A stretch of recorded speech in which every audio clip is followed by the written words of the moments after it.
Warum wir eine Art von Normalität haben, die wir vielleicht auch als langweilig empfinden, ist, weil uns diese Sensibilität für was ein Wunder alles darstellt, verloren gegangen ist. Hallo, ich bin Peri Soilu und du bist hier beim Happy Cool Love Podcast, dein Podcast für mehr Lebenssinn, Bewusstsein und Klarheit und für einen Kurs in Wundern. Ich freue mich und bin dir sehr dankbar, dass du mir hier heute wieder deine Zeit schenkst, damit wir gemeinsam unseren inneren Muskel trainieren, um, wenn es die Situation erfordert, für die Liebe zu stehen anstelle für die Angst. Das ist das grundsätzliche Prinzip, was uns ein Kurs in Wundern näher bringt. Jesus hat so ausgedrückt: Lehre nur Liebe, weil du nur Liebe bist. Zumindest ist es das, was er im Kurs sagt. Und wir befinden uns im Dezember, eigentlich der Monat, wo wir im Kollektiv vielleicht vermehrt an Jesus denken und an das, was er uns näher bringen wollte. Die Wunder, die er gewirkt hat, und wo ich gerade Wunder sage, das ist unser Thema der heutigen Folge.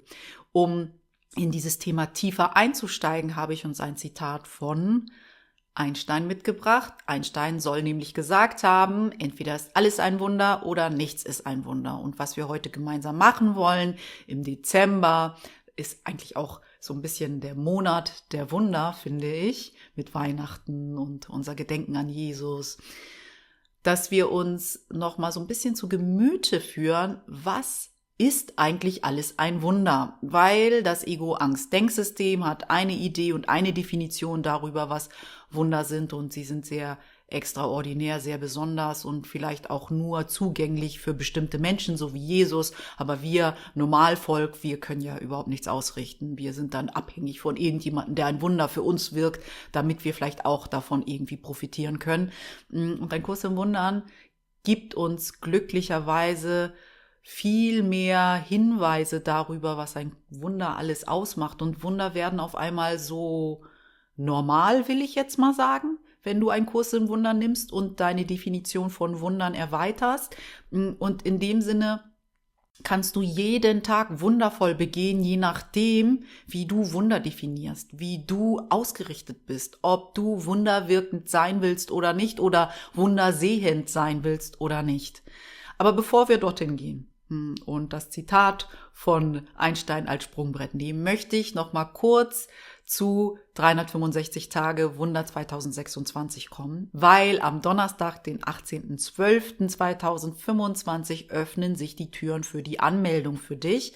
Das heißt, ab dem 18.12. kannst du dich für 365 Tage Wunder 2026 anmelden. Falls du nicht weißt, was das ist, bei 365 Tage Wunder reisen wir gemeinsam durch das Übungsbuch von Ein Kurs in Wundern, entweder so ein bisschen als Selbsttraining, weil du durch 390 Audios von mir durch das Übungsbuch begleitet wirst, oder aber auch mit einer Gruppe von Gleichgesinnten, die starken Gefährten, die sich immer Donnerstagabends treffen, um sich gemeinsam auszutauschen, wie die Lektionen nachwirken, was wir dadurch erfahren haben, welche Wunder uns begegnet sind und die wir gewirkt haben, plus was auch für Herausforderungen da im Leben noch sind, weil wir immer noch eine menschliche Erfahrung machen. Die wollen wir nicht ausblenden. Aber wir halten uns gemeinsam bei der Hand, während wir durch das Übungsbuch von Ein Kurs in Wundern reisen, und dadurch ist es viel einfacher, dran zu bleiben.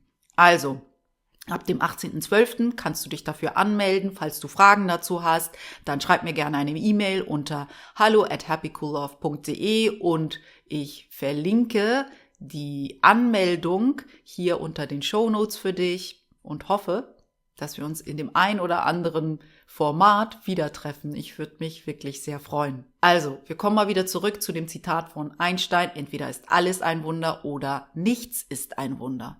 Und dann vergleichen wir das mal so ein bisschen oder gleichen das so ein bisschen ab mit der Idee, wie wir Wunder im dominanten Denksystem erfahren. Das ist etwas so Außergewöhnliches. Wunder sind irgendwelchen besonderen Menschen vorbehalten, die sie für uns wirken, um uns zu heilen, um uns zu zeigen, dass Raum und Zeit vielleicht doch dehnbar sind, weil Wunder, so wie wir sie aus dem dominanten Denksystem kennen, hebeln ja immer Raum und Zeit und menschliche Gesetze aus. Und ja, auch das sind Wunder. Auch so können wir Wunder erfahren. Aber ich finde, und das ist, was ein Kurs in Wundern auch für mich tut, ist, dass es mir meine Idee darüber, was ich als Wunder erfahre, viel großzügiger macht. Und deshalb dieses Zitat von Einstein: Entweder ist alles ein Wunder oder nichts ist ein Wunder.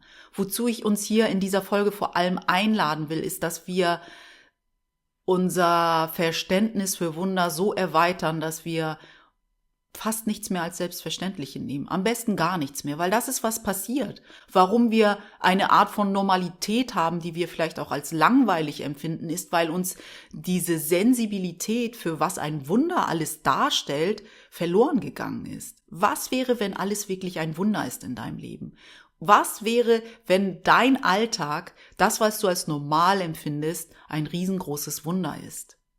Ich will uns jetzt mal noch was Kurzes aus Ein Kurs in Wundern vorlesen zum Thema Wunder. Ich habe uns dieses Zitat jetzt mal kurz zurechtgelegt, aber ich will noch kurz dazu sagen, dass Ein Kurs in Wundern uns ja auch näher bringt, dass Wunder heilen, weil sie diese menschliche Perspektive transzendieren. Ein Kurs in Wundern sagt das noch dazu. Wunder sind Gedanken. Gedanken können die niedrigere oder körperliche Erfahrungsebene darstellen oder aber die höhere und geistige Erfahrungsebene. Das lesen wir im Textbuch gleich am Anfang, wo es um die Grundsätze von Wundern geht. Und da lesen wir 50 verschiedene Grundsätze zu Wundern. Also sie sind so viel reichhaltiger, da ist so viel mehr, was Wunder ausmacht, als wir es gelernt haben in unserem dominanten Ego-Denksystem. Was ich mitnehme, ist, dass Wunder Gedanken sind. Ich kann mich für wundervolle Gedanken entscheiden, für Gedanken entscheiden, die mit einer geistigen Ebene einhergehen oder nicht. Und ich könnte mein gesamtes Leben, meine gesamte menschliche Erfahrung so betrachten, dass sie nur wundervoll für mich wirkt. Ich sage nicht, dass ich dort immer bin, aber theoretisch ist das möglich für mich, für dich, für jeden von uns. Das hieße, dass wir wirklich ein Wunder darin erkennen könnten, wenn die Sonne scheint. Ein Wunder darin erkennen, dass unser Herz schlägt, dass sich unsere Augen öffnen, dass ich atme.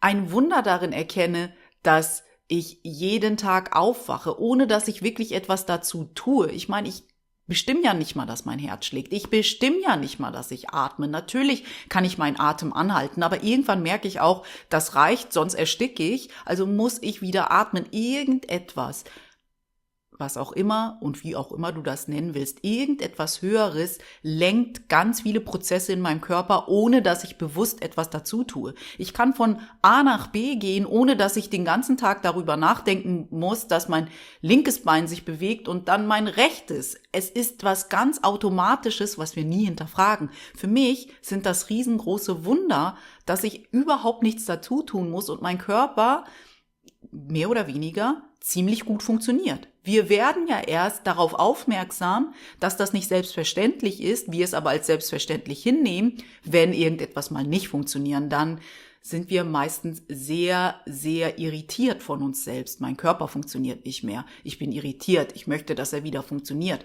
Aber wie viel Wertschätzung und Dankbarkeit haben wir unserem Körper und den automatischen Funktionen, für die wir wirklich nichts tun müssen, überhaupt je gehabt. Das ist unser Lerninstrument, sagt Ein Kurs in Wundern. Dieser Körper. Wir sind zwar ein unsterbliches Bewusstsein, das diese menschliche Erfahrung macht, aber dieser Körper ist unser Lerninstrument durch diese menschliche Erfahrung. Und ich glaube, auch wenn wir nicht dieser Körper sind, haben wir viel zu viel Selbstverständnis dafür, was alles automatisch für uns passiert innerhalb eines Tages, damit wir diese Erfahrung so machen können, wie wir sie machen. Auch wenn ich auf den Weg zur Arbeit keine besonderen Vorkommnisse habe, ist das nicht ein Wunder?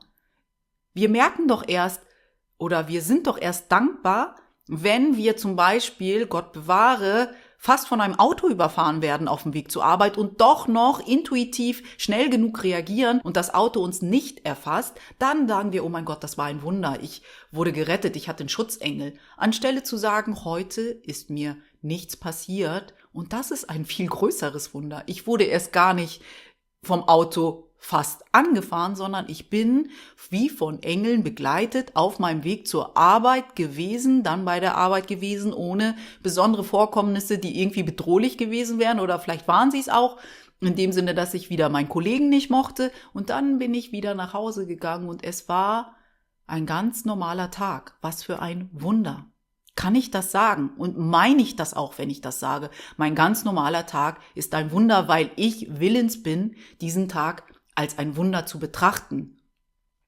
Wenn wir mal rauskommen aus unserer rein kleinen menschlichen Perspektive, wo es fast unmöglich ist, wundergesinnt zu sein und mal aufmachen, ganz, ganz weit aufmachen. Wenn wir die Sterne am Himmel betrachten, wird uns meistens bewusst, wie groß und endlos der Kosmos ist, wie klein wir in dieser menschlichen Hülle eigentlich sind.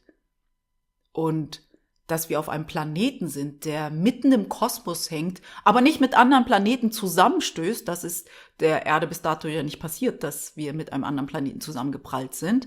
Und alles irgendwie im Kosmos in Harmonie ist, so dass wir hier auf dieser Welt, auf diesem Planeten eine menschliche Erfahrung machen können, die wer weiß, wie selten ist. Wer weiß, wie selten es ist, dass eine Seele sagen kann, ich möchte eine menschliche Erfahrung machen, um das Gesamtbewusstsein, was wir in Wahrheit sind, voranzubringen. Darüber machen wir uns gar keine Gedanken. Wir sind so verbändelt mit unserer Ich-Geschichte.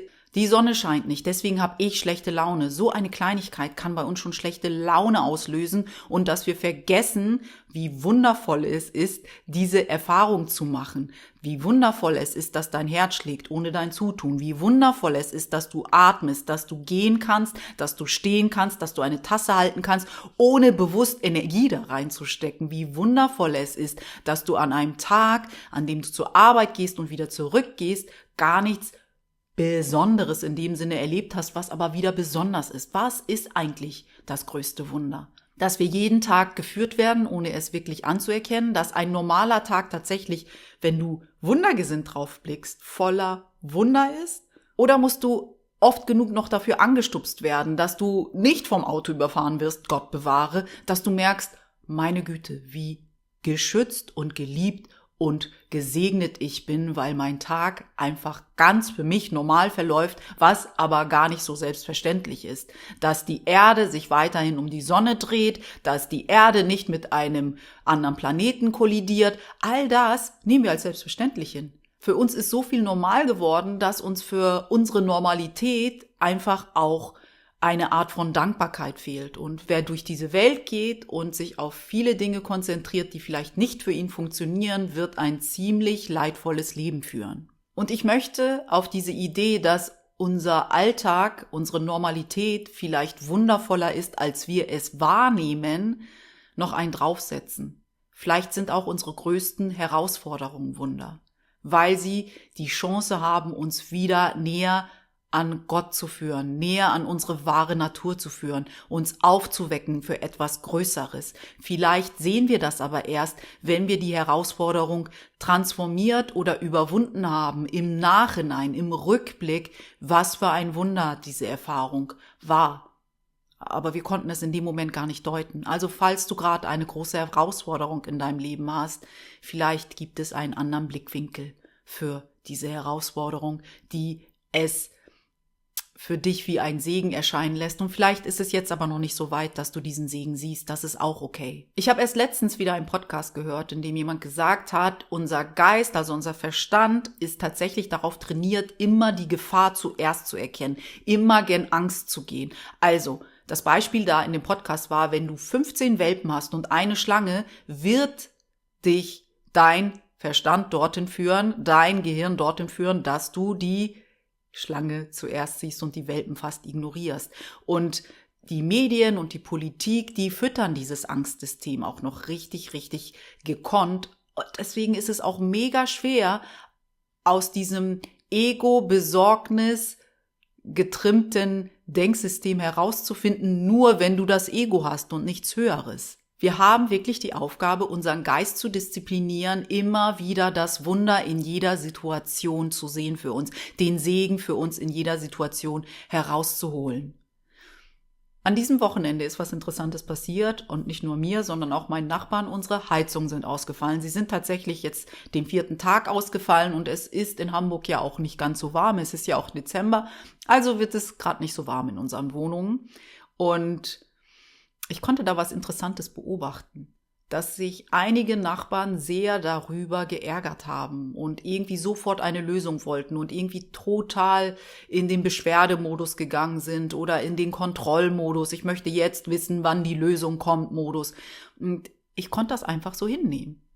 Ich konnte einfach sagen, das ist nicht meine Baustelle. Ich brauche diese Aufregung nicht, weil für mich die Perspektive dominierte, dass ich dachte, das ist hier ganz einfach zu lösen. Die Heizungen sind kaputt.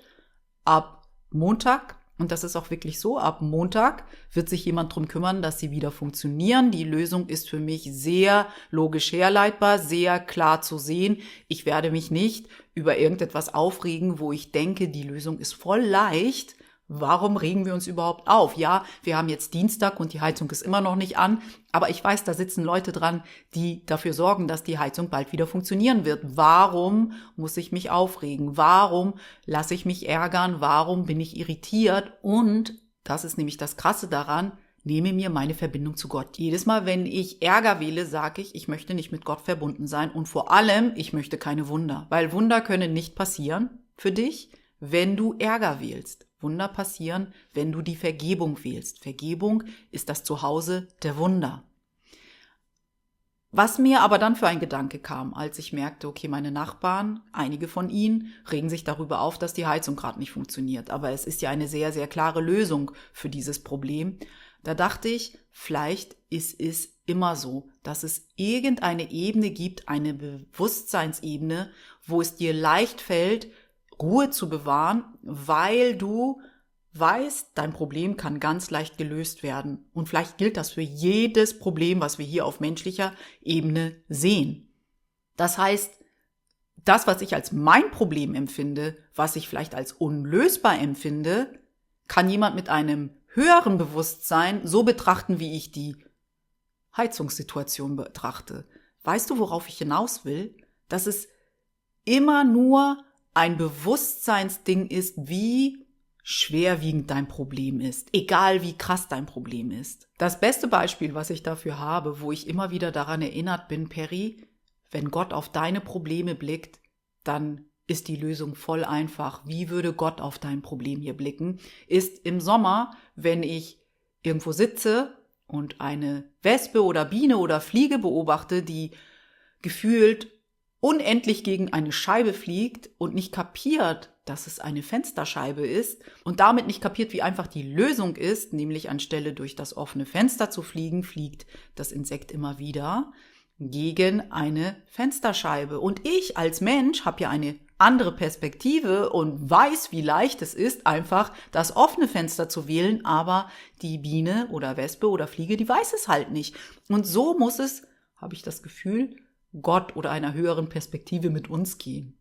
Die weiß ganz genau, hey, die Lösung ist so einfach, bitte wähl doch einfach die Liebe und dann zeigen sich dir Wunder, die dir wieder den nächsten Schritt aufzeigen.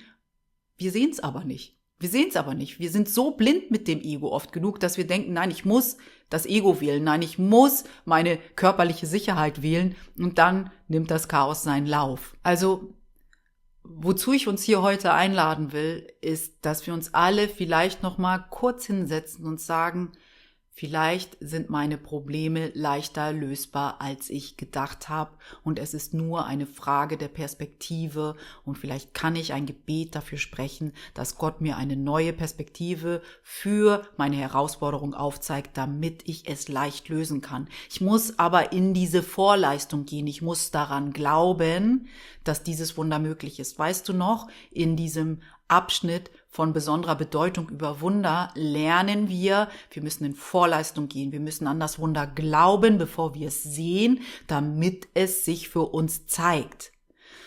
Also, was ich auch immer wieder erkenne oder wo was Wundervolles auch für uns drinsteckt, was wir oft ignorieren, ist, dass ich bemerke für mich, dass in allem, was sich mir zeigt, das Leben mit mir spricht, Gott mit mir spricht, eine höhere Ebene mit mir spricht, wenn ich denn nur hinhöre. Wenn wir nur wüssten, wie sehr eine höhere Ebene will, dass wir ihr wieder zuhören, dass sie die ganze Zeit bei uns ist, dass sie uns die ganze Zeit führt. Wenn wir nur wüssten, wie sehr diese andere Ebene für uns da ist, dann würden wir, glaube ich, auf die Knie fallen und 5 Tage vor Dankbarkeit durchweinen. Und hier kommt noch ein Wunder, was wir oft genug ignorieren. Jetzt zu den Feiertagen vielleicht gar nicht so unwichtig.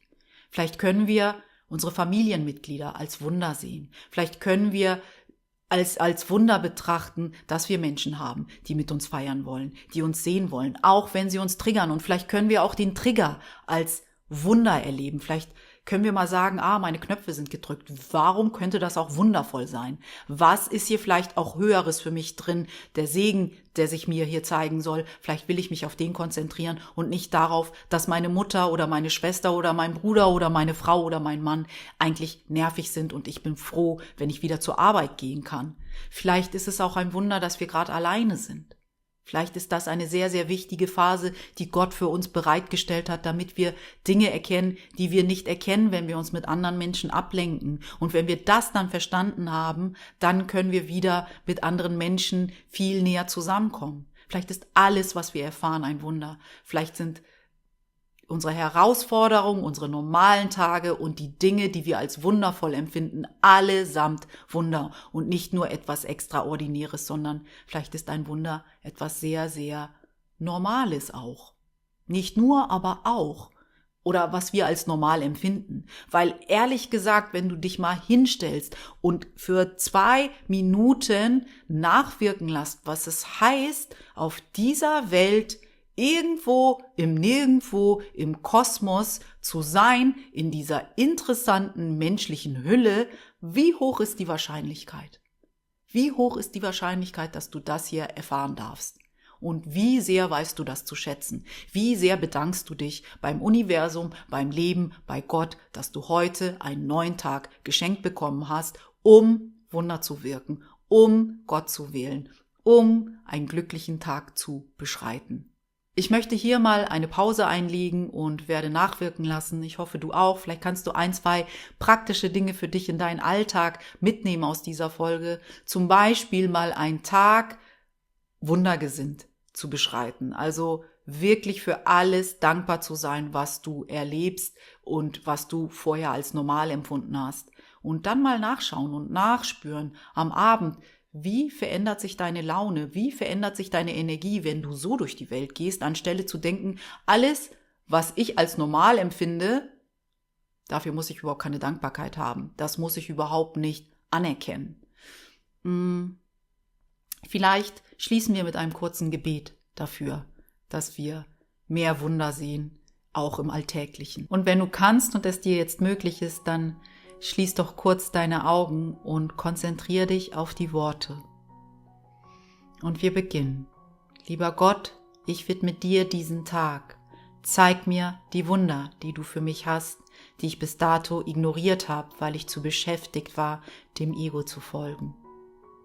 Mein Atem ist ein Wunder, erinnere mich daran. Mein Herzschlag ist ein Wunder, bitte erinnere mich auch daran. Mein Weg zur Arbeit kann ein Wunder sein, wenn du mir aufzeigst, wie, und ich bin willens, es zu sehen.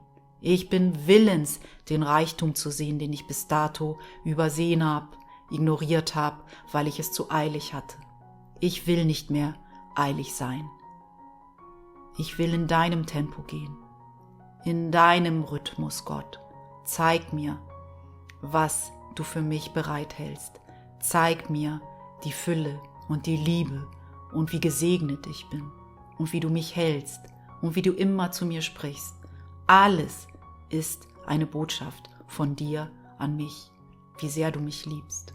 Und auch das ist ein Wunder, dass ich auf einem Planeten bin, der sich um die Sonne dreht, der in einem unendlichen Kosmos ist, wo alles in Harmonie miteinander agiert. Das ist ein Wunder.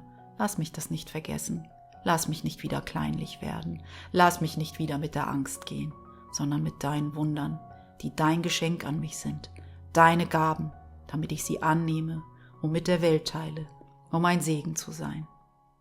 Ich möchte heute alles, wirklich alles als ein Wunder erfahren. Hilf mir dabei, Gott. Gib mir die Stärke. Erinnere mich daran, wer ich wirklich bin. Ich danke dir. Amen.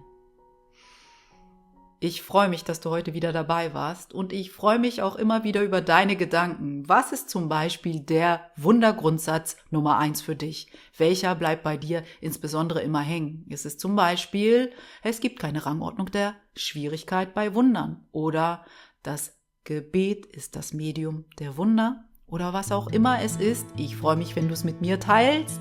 Bis dahin, hab eine ganz wundervolle Zeit, hab ein friedliches Fest und ein gesegnetes neues Jahr. Wir sprechen uns ganz bald wieder. Deine Peri.